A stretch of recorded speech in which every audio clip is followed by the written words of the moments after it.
thank you. It's a joy to be here. I think I'm the only speaker here whose mother came to hear him. I'm just pointing that out.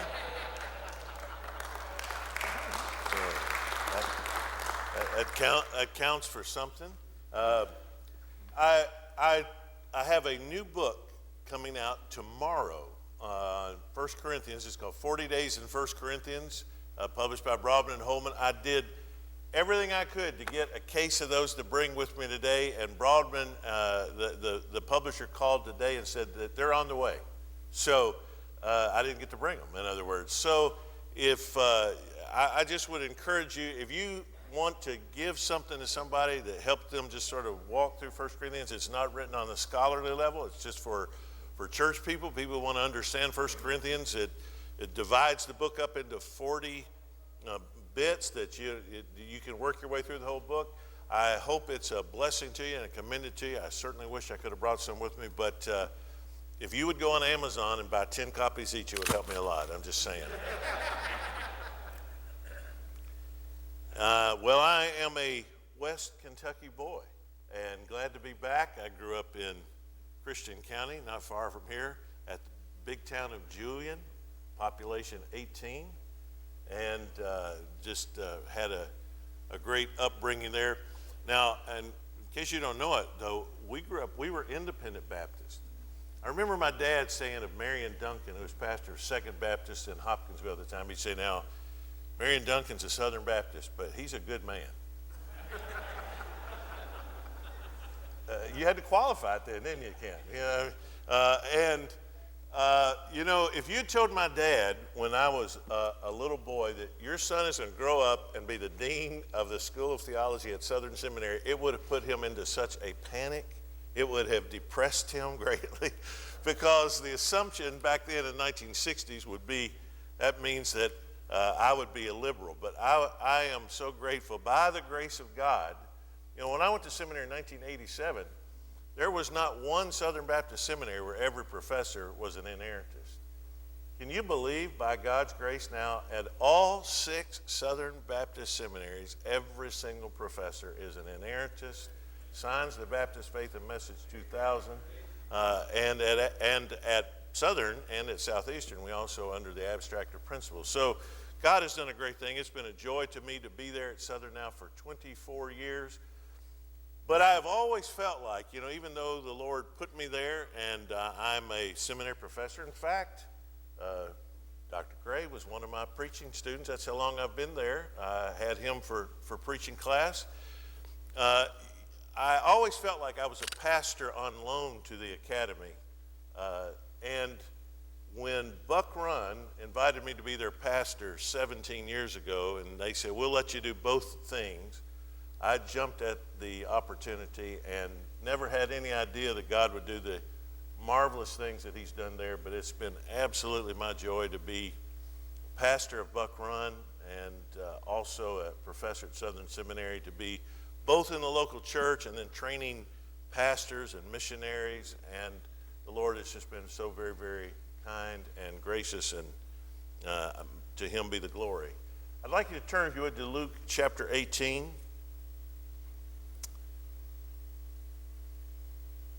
And we want to read about how the gospel is comfort for the oppressed and for the oppressor. I'm going to begin reading in verse 31. We're going to concentrate on really verse 35 to the end of the chapter, and then we're going to move on into chapter 19 and read the well-known story of Zacchaeus. But let's begin reading in chapter 18, verse 31 in the Gospel of Luke. Taking the 12, he said to them, see, we're going up to Jerusalem, and everything that is written about the Son of Man by the prophets will be accomplished. For he will be delivered over to the Gentiles and will be mocked and shamefully treated and spit upon. And after flogging him, they will kill him. And on the 3rd day, he will rise. They understood none of these things. This saying was hidden from them, and they did not grasp what was said. As he drew near to Jericho, a blind man was sitting by the roadside begging. Hearing a crowd going by, he inquired what this meant. They told him, "Jesus of Nazareth is passing by." And he cried out, "Jesus, Son of David, have mercy on me." And those who were in front rebuked him, telling him to be silent. But he cried out all the more, "Son of David, have mercy on me." Jesus stood and commanded him to be brought to him. And when he came near, he asked him, "What do you want me to do for you?" He said, "Lord, let me recover my sight." And Jesus said to him, "Recover your sight. Your faith has made you well." And immediately he recovered his sight and followed him, glorifying God. And all the people, when they saw it, gave praise to God. He entered Jericho and was passing through. And behold, there was a man named Zacchaeus. He was a chief tax collector, and he was rich. He was seeking to see who Jesus was, but on account of the crowd, he could not because he was small in stature. So he ran on ahead and climbed up into a sycamore tree to see him, where he was about to pass that way. And when Jesus came to the place, he looked up and said to him, "Zacchaeus, hurry, come down, for I must stay at your house today." So he hurried and came down and received him joyfully. And when they saw it, they all grumbled, "He has gone in to be the guest of a man who is a sinner." Zacchaeus stood and said to the Lord, "Behold, Lord, the half of my goods I give to the poor. And if I have defrauded anyone of anything, I restore it fourfold." And Jesus said to him, "Today salvation has come to this house, since he also is a son of Abraham. For the Son of Man came to seek and to save the lost." I love the Gospel of Luke. It is my favorite gospel. I am especially intrigued by the way Luke puts it together with such drama. Luke begins in chapter 9, verse 51. He tells us that Jesus there sets his face toward Jerusalem. And all the way from there through chapter 19, you have this sense of drama. There is this journey. Jesus is on the way to Jerusalem, and he knows what's going to happen to him. Over and over in those chapters, Luke reminds us he was going to Jerusalem. He was going to Jerusalem. We have here in chapter 18, verse 31, one of those reminders where Jesus tells his disciples, "Now we're going to Jerusalem, and you need to be prepared for what's going to happen."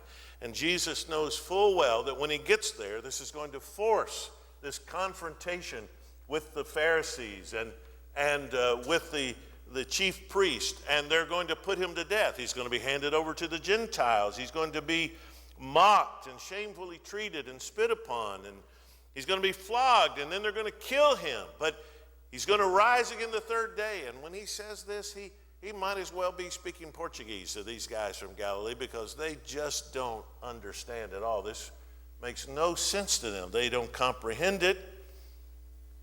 And it's fitting that the very last scene before Jesus gets to the Jerusalem area that Luke gives us is Jericho, because this is quite literally the low point, isn't it? It's the lowest city on the face of the earth.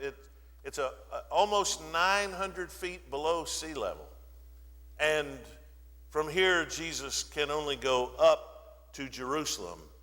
And Jericho's known for a lot of things. It's where Herod had his winter palace. It's known for its balsam trade. And it's this oasis down in the middle of the Wadi Kelt, down there in the Jordan Valley, in that very desert region. And as Jesus goes into Jericho, he passes what's really a very, very common sight: a beggar. Now, if you read the Gospel of Luke, you'll see that Luke probably more than any of the other gospel writers, the evangelists, points out the economic class of people who come to Jesus. He seems to point us to it, the fact that every class of person is drawn to Jesus. Lowly shepherds, a poor widowed prophetess, Galilean fishermen, ostracized lepers, tax collectors like Levi, hungry multitudes, Roman centurions, a grieving widow, wealthy women like Joanna and Susanna, sinful women like Mary Magdalene, synagogue rulers like Jairus, and most recently, a very rich young ruler, the kind of guy that most pastors would love to have in their church, and yet Jesus sends him away. He is not willing to meet the demand that Jesus made of him. It's too great a price, and he did not follow Jesus because he could not become like a child in faith. Now, Jesus is always honest about what it means to be his follower. He characterizes it as leaving everything, as hating your family, as taking up a cross, an instrument of death to follow him. And to be sure that his disciples get it, he takes them aside right before he enters Jerusalem, and he reminds them what is awaiting them at the end of this journey to Jerusalem. He's going to be put to death. They need to be aware, but they don't understand. Now let's start with the very last thing in this passage that we read. Jesus defines his purpose. The Son of Man has come to seek and to save the lost. That's what his mission was about. And Luke, by giving us these two very different encounters in this one city, highlights that mission. You know, there's maybe the most ignored book in the Old Testament. I don't know, maybe it's the Song of Solomon. But I think it's Ecclesiastes. Ecclesiastes, you just don't hear a lot of preaching from Ecclesiastes. It's a tough book.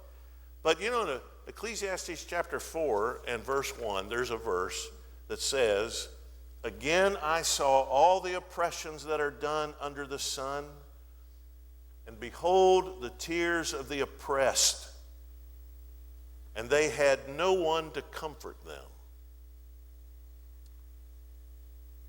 Behold the tears of the oppressed. They had no one to comfort them. Well, here at the end of Luke 18, Luke is showing us that Jesus came to save the oppressed. I mean, who is at a lower rung on the ladder of society than this blind beggar? In fact, notice all the identifying characteristics of this guy. He's blind. Now, popular belief in the first century Judaism is that nobody could be healed of blindness. So they even often thought this was a punishment of God, and you couldn't be healed of blindness. This was in essence a plague, and these people were hopeless. Not only is he blind, but because he's blind, he can't make a living. There's no kind of Israelis with Disabilities Act that's going to help him get a leg up. He is poor. And now every Jewish town needed the poor, frankly. Because part of the Jewish faith is every day you have to do a good deed. You have to do what's called a mitzvah. And this is why the poor came in handy, because as you go in or out the gates of the city, they sit there. And they don't usually say, give alms to the poor beggar. They usually say, give to God. Give to God. And they're saying that if you give to me, you're really giving to God. I mean, I'm irrelevant in this transaction. If you give to me, you're going to get something from it.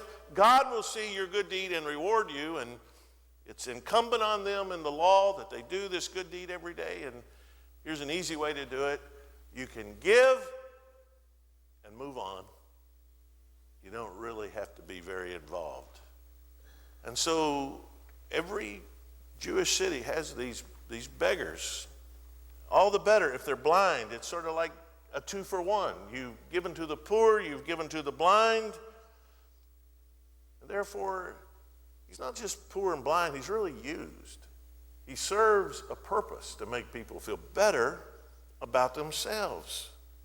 They're not really helping him. And because of all this, he He's desperate. He's a desperate man. There's not much else he can do. And on this day, as he sits there in the gates of Jericho, this road comes from Galilee, passes through Jericho, then goes up through the wilderness toward Jerusalem, and it's the way travelers would come, with Jericho being the last oasis before Jerusalem. It's a well-traveled road, and this blind beggar had no doubt learned how to sit there at the road and hear what's going on. And suddenly there's a commotion that is much greater than he's accustomed to hearing. An excited crowd accompanies someone coming into the city, and he begins to ask, "Who is it?" And he gets the answer. It's Jesus of Nazareth. Now we know by his reaction, he's heard of Jesus. He doesn't say, "Who's that? Who's this guy?" When he hears it's Jesus of Nazareth, that's when he cries out, "Son of David, have mercy on me." Oh, shh, be quiet. Don't bother the rabbi. Don't bother the teacher. Leave him alone. But the more they tell him to be quiet, the more desperate his cries become. "Jesus, Son of David, have mercy on me." And I love the way Luke puts it. Literally, it says, "And Jesus stood." Whew. You see Jesus do this a lot, don't you? Touch of some bleeding woman on the hem of his garment, he stands. Here he stood. And turning, he sees this man, and it says he commands them to bring him to him. They bring this blind beggar to Jesus, and then Jesus asks the most surprising question, a diagnostic question. "What do you want me to do for you?" Now, it seems ridiculous, doesn't it? I want you to think about it. It's not that apparent that he wants to be healed. What else is he going to do? This is all he knows. All his life, what has he asked for? He's asked for people to give him their money. Jesus says, "What do you want me to do for you?" And no doubt the crowd thinks he's going to ask for money. Give to God. Give to God. But he says, "I want to see. I want my sight." You know, the way Jesus asked the question, it's like he's saying to him, "Are you really ready to accept the responsibility of me giving you your sight? Because your life will change. You won't be able to sit here anymore. You're not going to be an easy good deed for people. If I give you your sight, you're going to have to accept responsibilities, and you're going to have to do something. Is that what you really, really want me to do for you?" It's a question that seems tasteless and heartless, but it's Jesus taking the time to tell him, "You better count the cost of what it means to ask me to give you your sight." But this blind beggar knew what he really needed. If indeed self-support will be extremely difficult, it's something that he wants. He's ready to accept the responsibilities of this. He wants to have the sight. And the blind beggar passes the exam. He's ready and responds to Jesus directly as Lord. Lord. Rather than using the more general title, Son of David, he says, "Lord, let me recover my sight." And Jesus says, "Okay, recover your sight." You know, Jesus of Nazareth, when he says recover your sight and gives him his sight, he's confirming who he is. Jesus only speaks. He does not touch him. Special importance here falls on the blind man's faith. You know, Jesus doesn't always heal people the same way. Sometimes he touches, sometimes he speaks, sometimes he doesn't even go to the house. He says, "Go, it's done." There's no one way that Jesus heals.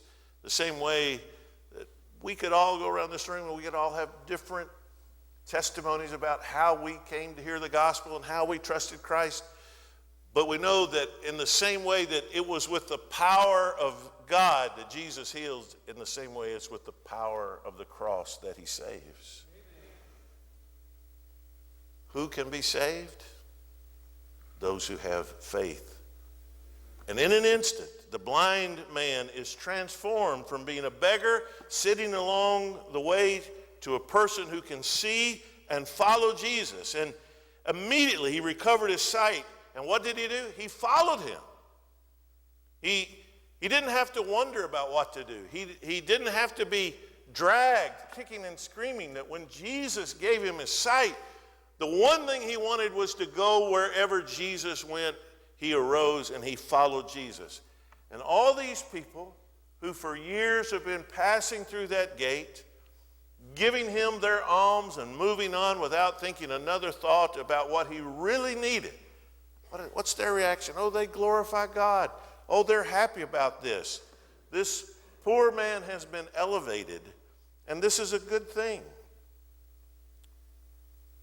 He now both has sight and insight. He can see, and he sees to follow Jesus. No worldly attachments are an encumbrance to him. He can follow Jesus. I wish this chapter division weren't here because, frankly, most people will stop this story, and if they get to the story of Zacchaeus, they do it separately. But I want you to see Luke puts them together. That chapter division is not there in any original writing. That's added hundreds of years later. And this is one story. Jesus goes on into Jericho. Now, no doubt, as a well-known traveling teacher, he would have been, hospitality in the ancient Near East is a very big thing. They would have entreated him to stay. They wanted him to stay with him. Probably the wealthy people in town would have invited him into their homes. But Luke says, no, Jesus passed on through. He doesn't stay. He doesn't accept anyone's invitation. He entered Jericho and was passing through. And behold, there was a man named Zacchaeus. He was a chief tax collector. Now, a few minutes ago, I quoted the first half of Ecclesiastes 4:1. Remember, it says, I saw all the oppressions that are done under the sun, and behold, the tears of the oppressed, and they had no one to comfort them. But listen to the second half of that verse. On the side of their oppressors, there was power, and there was no one to comfort them. It's easy for us to think about the oppressed needing comfort. But here Jesus is going to teach us that the oppressors need it too.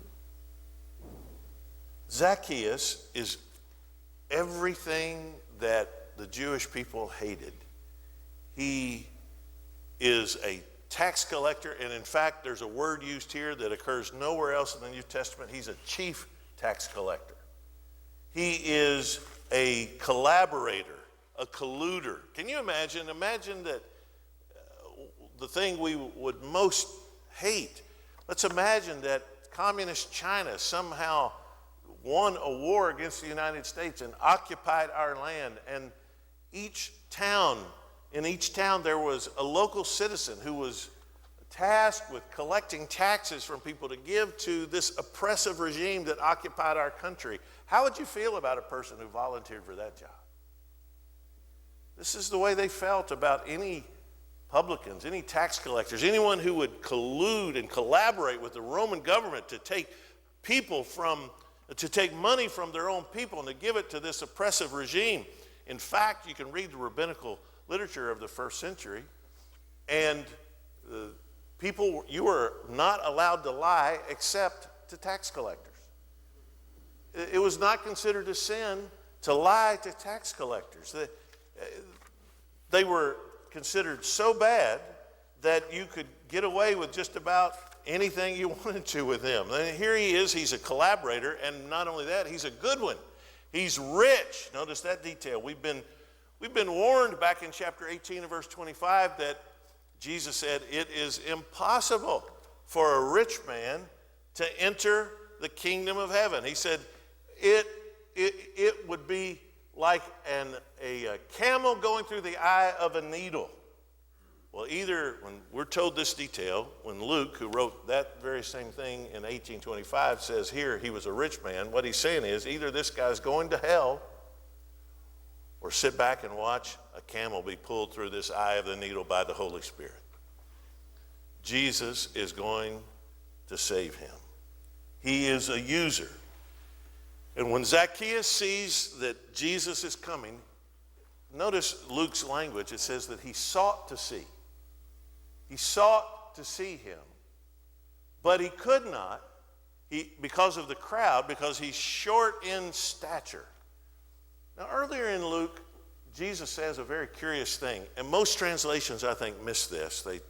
It's a difficulty in translation, so they change it. And that's where Jesus says that who can by his worry or his thought add 1 cubit to his stature. And most of them change that to like span of time or to his life. Because a cubit is 18 inches. Right? 18 inches, people might try and stretch themselves and add an inch or two. Some might put lifts in their shoes or wear high heels or something, but nobody thinks they can add 18 inches. And so most translations think that's a strange thing that Jesus says, that anybody would think about adding 18 inches to his stature. But that's the last time Luke used that word. He uses the word in chapter 2 when Jesus grows in favor with God and man and in stature. And then he uses it when Jesus says nobody that by worry can add 1 cubit to his stature. And here he uses it again. Zacchaeus is the one who is short in stature. Here's the guy who's worried about adding a cubit to his stature. And he runs on ahead because he's so short that for the crowd he can't see Jesus. And not only that, think about it, a short, diminutive tax collector in a crowd of people pressing in down the road, he might be hurt. Someone might knife him. They might give way for an important person. They might give way for a large person, but for a short chief tax collector who's rich on their money, who has used them and collaborated with their enemy all these years, this guy better not be in a crowd. So he runs on ahead and he climbs up the tree. He's desperate. Everything in the story tells us that he's desperate. He's short in stature. He's not accepted by the crowd. And his problem is that not just that he's short, but that he's short and hated. So he climbs up this tree and he's just looking at Jesus. And as Jesus passes, he stops. He looks up in the tree and he says, Zacchaeus, isn't that something? He calls him by name. He knows exactly who he is. You come down. It's necessary for me to go to your house today. And in this moment, Jesus displays this act of costly love. He has set his face toward Jerusalem like a flint. He has an appointment there with the cross, and on the way, he takes the time to save a colluder, a collaborator like Zacchaeus. Now, this is unexpected. No one expects a famous Jewish rabbi to do this. In fact, Jesus is on his way out of town. He's not accepted anyone else's invitation to stop on the way. And yet he stops and says, I'm going to your house. And the same crowd that praised God and thought it was wonderful that he would lift the oppressed from the dust of his begging now murmurs that he would dare go into the house of a tax collector. Have you ever gotten angry at the grace of God? Has God ever saved people you don't approve of? Has he blessed people whose belief system you don't necessarily agree with? I'm someone who, they're not of your tribe, someone that you look down your nose at, and yet God seems to have blessed them with salvation? The crowd murmured. Wow, what a word, by the way.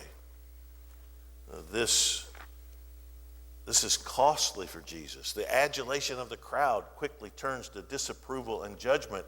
This word for murmur is only here and back in chapter 15 and verse 2, where the Pharisees murmur that this man receives sinners and eats with them. Here they are murmuring against Jesus again because he's hanging out with sinners. And Jesus, like the father in the story of the prodigal son in chapter 15, displays this unexpected, costly love to show the indignity of grace. Jesus, do you know who this man is? Do you know what he's done to his people? Do you know how he's taken advantage of us? Do you know how he's collaborated with the Romans? Surely this is not the guy whose house you want to go to. Luke here is highlighting the responses of those whom Jesus saved, the beggar who followed him, glorifying God. Jesus made no demand on him because he didn't have to. And now he highlights the reaction of Zacchaeus. Zacchaeus, too, makes a clear statement of genuine repentance. Jesus goes to his house, and after their meal, Zacchaeus just volunteers. Jesus, I am going to give half my goods to the poor. And if I have defrauded anybody anything, I'm going to pay back fourfold. Jesus didn't make that demand on him. Jesus didn't suggest those numbers. Zacchaeus, motivated by this costly love of Jesus, just says, this is what I'm going to do. And the crowd murmurs, but what is Jesus' judgment of Zacchaeus? He says, today salvation has come to this house. Yes, salvation has come to this house. You know why? Because Jesus brought it. And when Jesus brings salvation, it shows. You cannot stay the same. And Jesus says, yes, salvation has come to this house because this man too is a son of Abraham, the father of faith. Not by DNA, but by faith. By the way, Abraham went forth not knowing where he was going. Zacchaeus doesn't know for sure either, but he knows that he's going to go wherever Jesus leads him. The community may have ostracized him. They may not approve of him, but God has accepted him through his son, Jesus the Christ.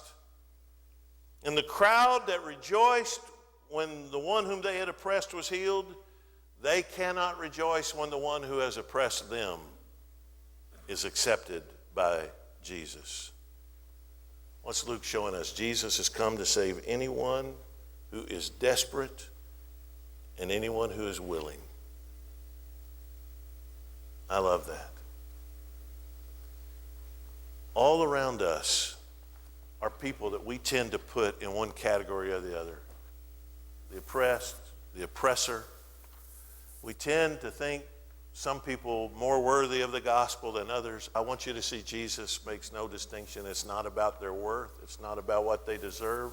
It's 100% completely about his grace. And he has not called us to make value judgments about who does and who does not deserve the gospel. He's called us to preach the gospel to every creature. And whether they are down and out or up and out, they're still out. And he's called you and me to share the gospel indiscriminately. In 1941,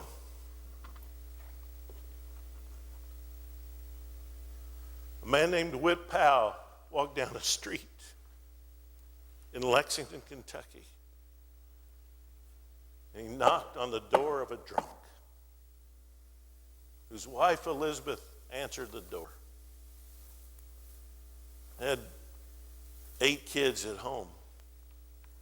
Whit Powell said, I'd love to take your children to Vacation Bible School at Ashland Avenue Baptist Church. And Elizabeth said, okay. And they started riding the church bus to Ashland Avenue. In June 1942, Vacation Bible School, Cordy Corman looked over at little Junior York. He was 12 years old, and she said, Junior, wouldn't you like to trust Jesus? And he said, I would. Everybody in that family was saved, all 8 children. Even the drunk father, whose name was Hershael York. I've tried to figure out how many preachers, Sunday school teachers, how many saved people come out of that knock on that door that day. I can't figure it up. I know of 6 preachers, 3 churches planted, one that is today a multi-mega church in Manaus, Brazil, 18 churches pastored, books written, tracts, sermons, how many thousands of people baptized, homes changed, children reared in the gospel, all because Whit Powell knocked on a door and the gospel was shared and that home was changed. That was my grandfather's home. My dad, my uncle, my aunts, all saved because someone took to them the gospel. I later got to be Whit Powell's pastor. I got to pastor the Ashland Avenue Baptist Church, the church that God used to bring my grandparents to faith in Christ. Listen, you have no idea when you share the gospel, the way God is going to use that. Whether they are the oppressed or the oppressor, they're lost without the gospel. It's the gospel that is the power of God unto salvation. God's called us to go in the name of Jesus and to tell the good news. May God bless his word.